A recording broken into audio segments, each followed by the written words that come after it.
Hi guys, it's Minute from earlylearningmom.com. I wanted to come and talk to you guys about something that was on my heart, something that I really struggle with when Zakari is sick. And that is the lack of sympathy I don't even know if the word sympathy is the right word. It's the lack of compassion for patients that are not your typical, 7-year-old kiddos or younger kiddos. When you have a nonverbal, maybe not nonverbal. Z is verbal, but he's I describe it as non-conversational. So he can request things, but he's not having a lot of conversations. We are having some breakthroughs, but in stressful situations, there is no way we are going to get a conversation out of him at this point in time. I know that will change, but at this point, that's not happening. So when Z is unwell, we really struggle with when we bring him to the doctor. Now, this happened this summer. I believe I talked about it in my chiropractor video, but they were not taking his pain seriously. When I would bring him in, they thought he was just an out-of-control autistic child. They had never seen him before. Like when I brought him into emergency, it was a long weekend. I had no choice but to bring him into emergency. And a couple of years before that, he had had an ear infection. And when he had it, he got very aggressive and a lot of screaming and biting. And we realized after he was checked out that he had a severe ear infection. So when he was behaving this way this summer, on the long weekend, I threw him in the van. I went and picked up my dad, and we went to the emergency room in the little town that, the town that our doctor's office is based out of. They have a hospital as well. So I brought him in, and everybody wasn't really taking us seriously. They felt that he was having a meltdown, it was behavioral, and that we were wasting their time. So anyhow, I insisted on being seen, and because he was making such a scene in the waiting room, they brought us in right away. And the doctor was really sarcastic, and this particular doctor is not well known for his bedside manner, but he was especially snarly. Like, I didn't know what I was talking about. I told him he has an ear infection. So he looks in his first ear and tells me his ear is fine. There is nothing wrong with this ear. I said, well, he has 2 ears. Could you check the other, please? So he kind of rolled his eyes, and then he stuck his tool in his ear, and he looked. And he stayed there for a few minutes, and I realized he's found something.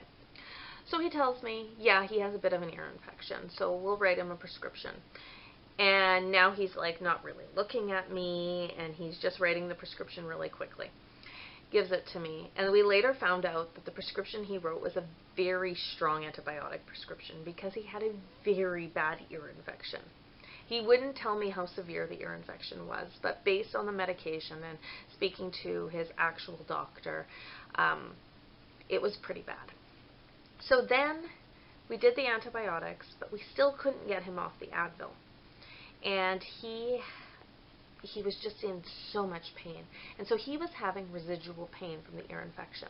But when I took him into the doctor, we couldn't get in with our doctor because he was still on holidays.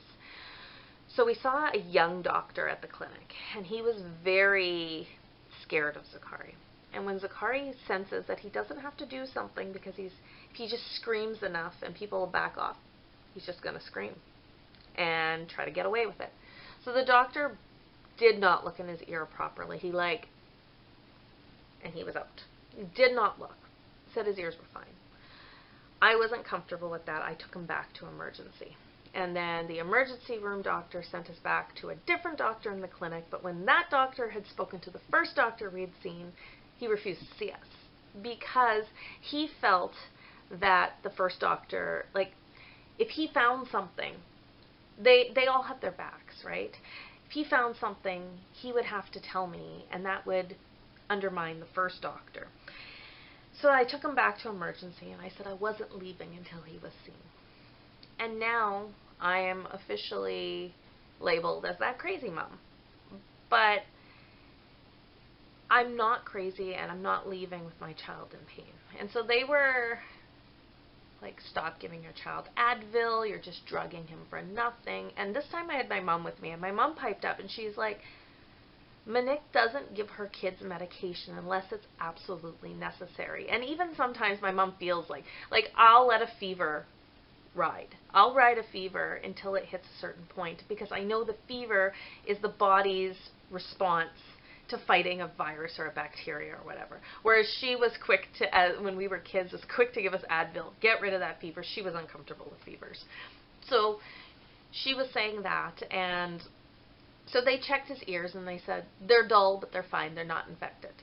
So this is behavioral.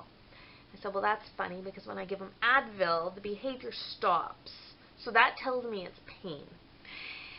So we went back and forth, and basically I was told to stop bringing him to emergency, to take him to the doctor, and because every time I take him to the emergency room, I'm wasting taxpayers' money. And I told that doctor, I said, well, if the doctors at the clinic had any experience working with children, I wouldn't have to take him to emergency.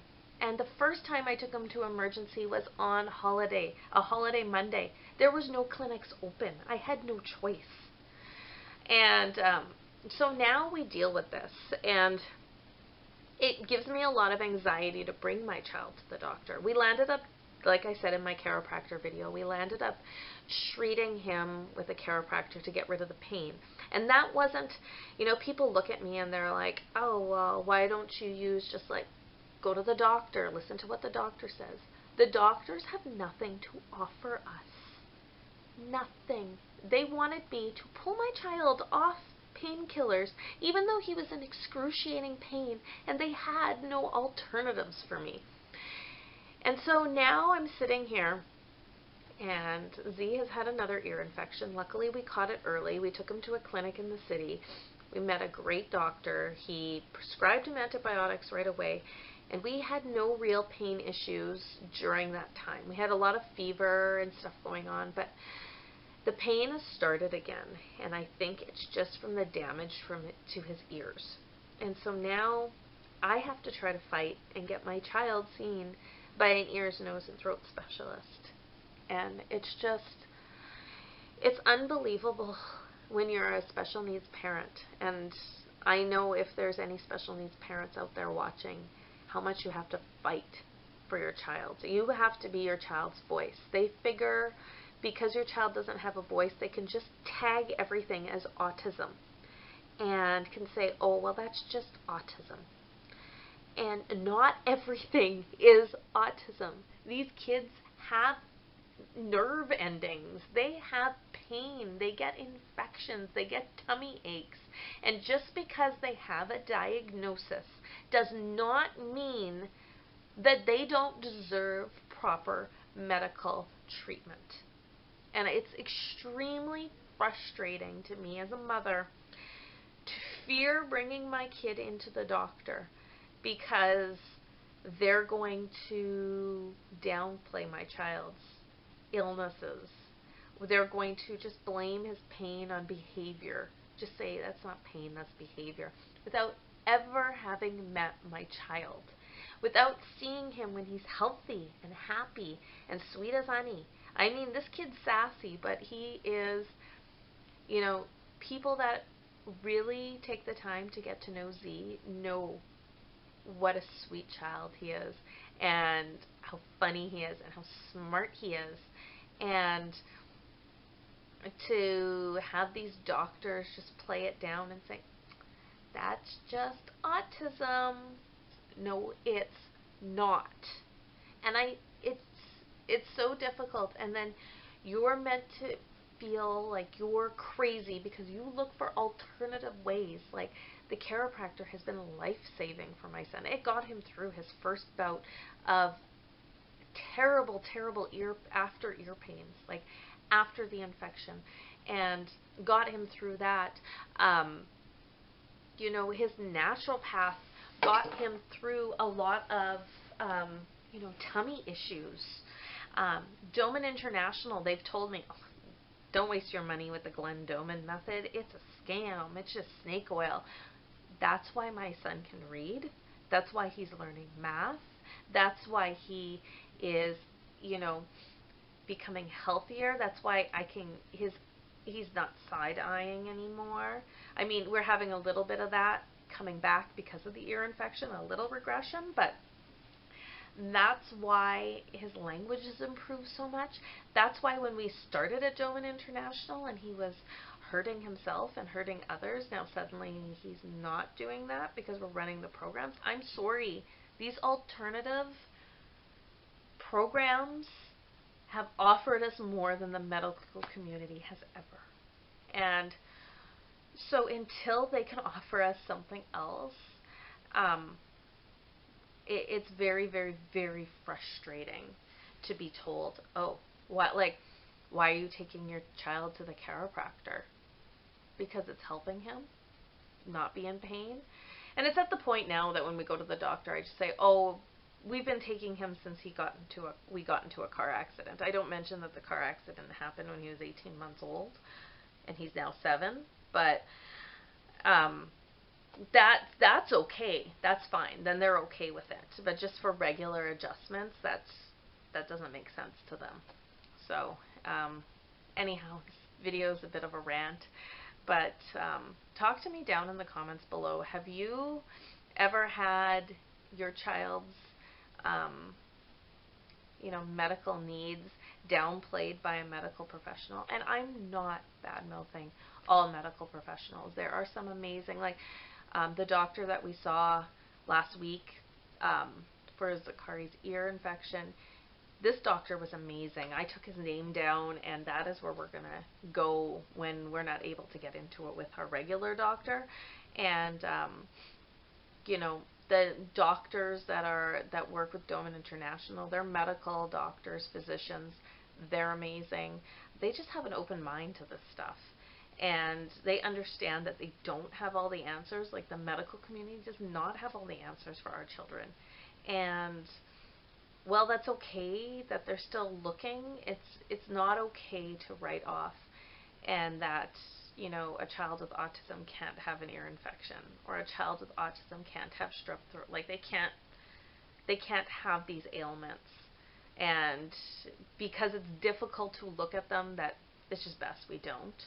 I mean, I wonder how many kids have been seriously, injured because of this mentality. So anyhow, this video is long enough. I just needed to get that off my chest.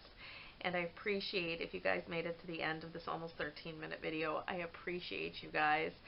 If you're not already, please do consider subscribing and checking out my blog at earlylearningmom.com. Thank you very much for watching.